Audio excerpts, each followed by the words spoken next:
such great teams in the past. When you look back at the likes of Highlands Park, Lusitano, we go back to Hellenic, the Greek gods. Those are some of the great clubs that featured a very diverse culture and society with them. We can even say they were predominantly white teams. But up until the late 70s, something happened. Disappeared. I don't know why, I don't know how, but maybe today we'll try and unpack it, because here we are today, season 3, sitting with Stan, and of course, the legendary Sir Stanley Tshabalala.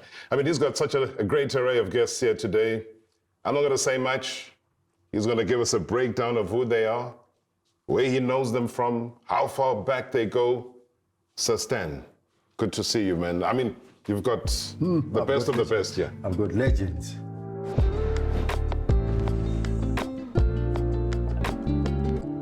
You know Keith Broad?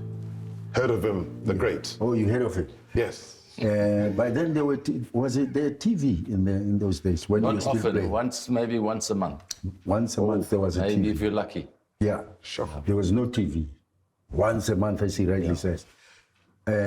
He had a nickname as well. Yeah. Keith Broad. Mtagati. I don't know if he understands what is Mtagati. Maybe let's ask him. Yeah, do you know what's Mtagati? I definitely know it's the witch. All right. So you were the witch. Yeah. Yeah. But Rob, Keith scored a lot of goals for Pirates. He's the first white player to have joined Pirates then. He would walk anywhere in Soweto. They will know this is Keith Broad. Yeah. Mtagati.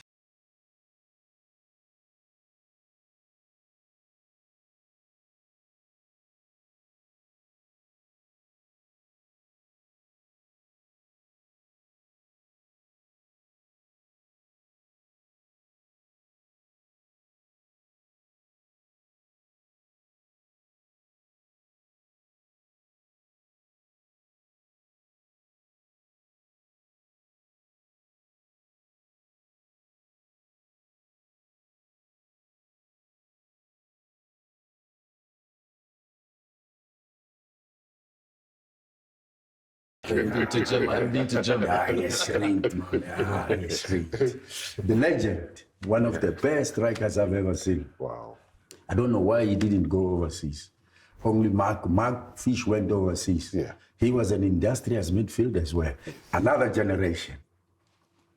Yeah. Fearless. Yes. That's why you see cuts all over the face. He wasn't a boxer. You would think he was a boxer or kickboxing. No.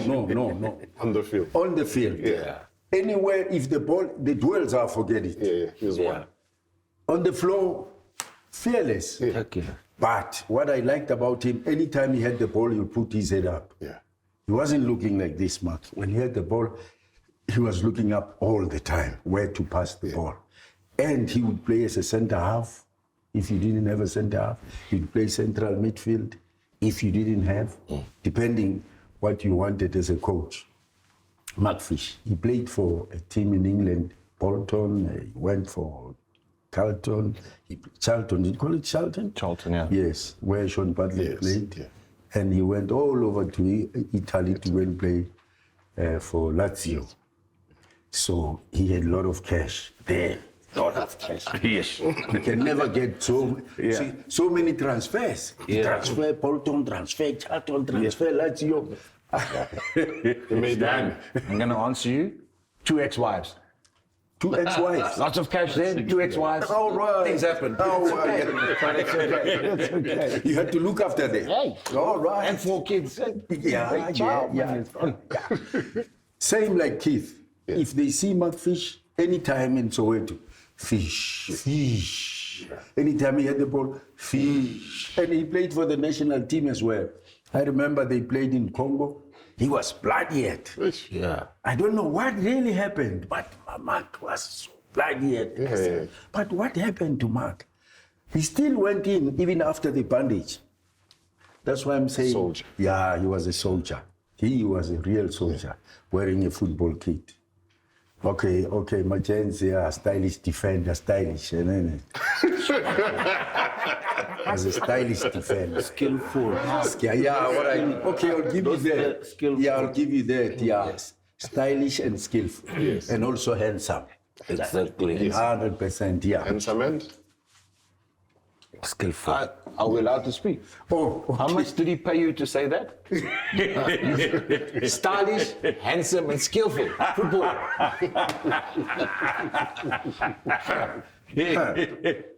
yeah, keep tapping. So these are the great. If we have any guest that I really respect, I respect these guys, man. Thank you. I mean, I had a great honor of working with him. He was reminding me as well of Set. I still, young, starting in the industry. And he was one of our first guests, or, what you call an analyst nowadays, a pundit, doing all the games with, Rob Rogers was the producer. Yeah. And then he was one of the analysts on Latum. Then I moved to Cape Town, they forgot about me. Because there were no more teams. Yeah. And that is why we're here today, to find out why the likes of, the Greek gods, why the likes of Hellenic. I mean, we know what's happened with Wits. It became Bidvest Wits, 99 years of history, and then sold. That history is gone. So what do you make of that, though? Especially given how, Hellenic was a force. Highlands Park was a force. Unreal. Today, even I mixed with a lot of guys from Hellenic and that played in those days, and it's sad to see that just gone. And Wits, I grew up with Wits. Yeah. And when I heard they were sold out, I mean, that is history, eh? That is history. That Wits, I was playing when we got into First Division. Yes. And when we came into First Division, I mean, it was a fantastic thing to get through to play in the First League. And how many years later, boom, gone. That's very sad. Yeah, and I mean, that stadium was beautiful. Eh? Yeah, I think the story about Wits, it's a very, when it happened, obviously a big history. Us coming from Pretoria, Arcadia Shepherds, similar history. Yeah. Having played against Wits many times, obviously you would have played against Arcadia Shepherds, Fluoride. It was very sad, and it shows how, the culture, the deep-rooted culture of football, how it's changed. Obviously the game's changed, but the money in the game, and for that to happen to a football club of that history, of that stature and history, very sad. It's not good for us older folks that grew up knowing, the Wits, and I would say Arcadia Shepherds because I grew up in Pretoria, the Caledonian Stadium. You were talking earlier about is the Caledonian Stadium still there? Yeah. There's been a couple of years where they wanted to break it down and build a park, and fortunately we galvanized, and I think trying to renovate that, save it, because it's got a good football history, and it will be a good education for the youth, knowing the clubs like Wits, Arcadia Shepherds, even Kaiser Chiefs, they played against Arcadia Shepherds in Pretoria. The club, the stadium itself has a history second to none. And for me as an individual growing up, it was like a second home. Yeah. So, the story of Wits was very sad, knowing what has happened to Arcadia Shepherds, but actually the stadium, the Caledonian Stadium, it's important for football history. Yeah, but we're going to lose a lot of history. Because now football or sports has changed into business. It's a business. It's no longer entertainment. Yeah. No, but should business though mean erasing the history?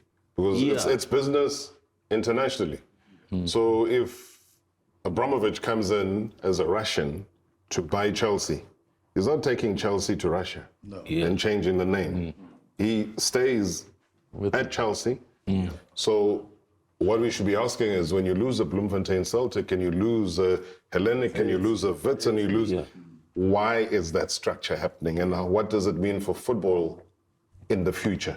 But let's go back to,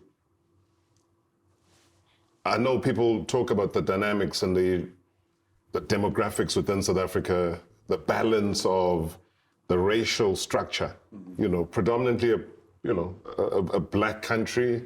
They say 79-9 or 76-9 is the percentage. Yeah. But then the miracle was that in your days, Keith, there was more white teams, there was more white involvement, there was more, outside of those predominantly white teams, white players like yourselves who broke the mold and went in to become the first white person to play for Orlando Pirates.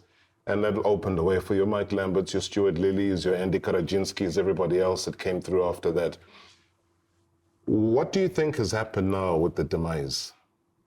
Well, I found that there's not enough white players at the moment. Yeah. I found they've fallen away. I found that a lot of the players are now going overseas to play. Little youngsters, I've heard a couple of Davy Jacobs kids, they went overseas, good players. I heard they were good players. And they decided to go overseas and play. So I don't actually know what the story is. It's do they not get a chance, which is quite important. You know, you're a good white player, do you get the chance? It's the same as when it was the other way around. Did the African guys get a chance? It's all very racial, but it could be one of the problems. I might be wrong, but I find that they might not get a chance. I know for the rugby, they're saying that you've got to make the changes for the rugby, but it should all be, if you're good enough, you just play, man. Yeah. You know, I'm so sick of hearing all this. If you're good, you want to play. If you're not good, you don't want to actually play. But you know what the You know, irony you get is, though? embarrassed if you're playing, you're playing crap. You want to be good enough to play, and you're proud to play. Right. And that's I what think what I'll push you for is the irony, because in the height of apartheid, you had more integration of white players into townships and black teams and so on. And then in the democracy, then there's an isolation of white players. For what reason? That's what I find to be strange. It is strange. Because then they were even the schools then they were not multiracial. No. Yeah. And schools now are multiracial. Everything should be. Yeah, I mean, you'd have expected teams to have 3 to 4 white players. But as you said earlier, there were too many teams, too many white teams then. And we had so many white supporters then. But now, after the teams have, you know, disappeared, you don't see any white spectators. You know, and also when I made the change, it was a hell of a big risk. You know, people got life-threatened. It was actually a big thing when I went across, because the African people didn't want a white player, to tell you the truth. And my first game, and I went into Soweto, I mean, it was hectic. I mean, we started off the game, I was studying Steve, we were 2-0 down, and the crowd is 100% African, and they only want one guy off, eh? That's the white guy. And thank God, otherwise I wouldn't be sitting here that I scored a hat-trick. Otherwise, maybe we're still there trying to change it and make changes.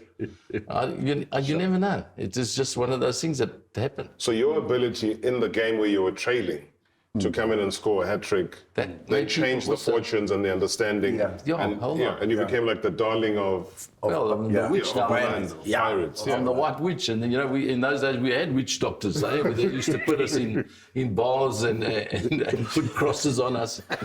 And if you won, you used to think he was the best guy ever. I mean, So did you go into a big bath as well? oh yes, at the top the hotel, Landros Hotel. We used to go into a 5-star hotel. We used to put this, I don't know what it was, mud.